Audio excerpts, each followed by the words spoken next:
ইস্তেখারার নামাজ কি? আপনি বিয়ে করার জন্য কয়েকটা মেয়ে দেখছেন, এখন কোনটা বিয়ে করলে ইহকাল পরকাল উভয়কালে ভালো হবে, ফায়দা হবে আপনি জানেন না।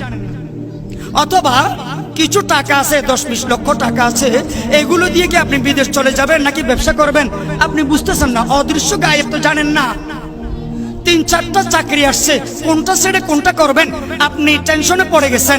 এমত অবস্থার মধ্যে আল্লাহর সাথে পরামর্শ করা, ইস্তেখারার নামাজ পড়া, এটাকে বলে ইস্তেখারার নামাজ, সলাতুল ইস্তেখারা। আল্লাহ তাআলা থেকে সিদ্ধান্ত নেওয়া। এটার পদ্ধতি কি? আপনি যেই জায়গার মধ্যে ঘুমান ওই জায়গা পরিষ্কার পবিত্র করে প্রতিদিন নাইটে ঘুমানোর আগে কিবলামুখী হয়ে 2 রাকাত ইস্তেখারার নামাজ পড়বেন।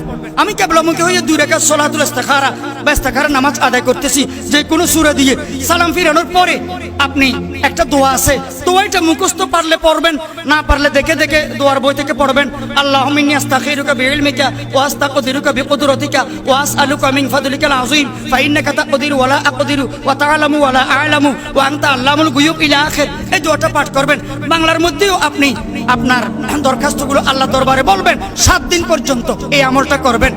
7 দিনের ভিতরে আল্লাহ তাআলা আপনাকে স্বপ্নের মাধ্যমে জানাই দিবেন, এটা করো, এটা করলে ভালো হবে।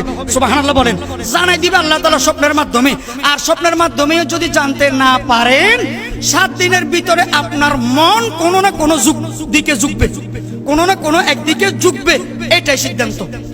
এটাও যদি না আসে, মন কোনো দিকে ঝুঁকে না, স্বপ্নের মধ্যেও দেখতেছেন না, এরকম কোনো সিদ্ধান্ত পাচ্ছেন না, 7 দিন পরে আপনার যেটা মন চায় সেটা করতে পারবেন। আপনার স্বাধীনতা আল্লাহ তাআলা সেখানে বরকত নাজিল করে দিবেন। সুবহানাল্লাহ।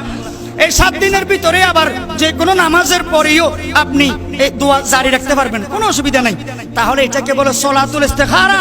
এখন আমরা আল্লাহর সাথে পরামর্শ করি না, আল্লাহ থেকে সিদ্ধান্ত নিই না তো।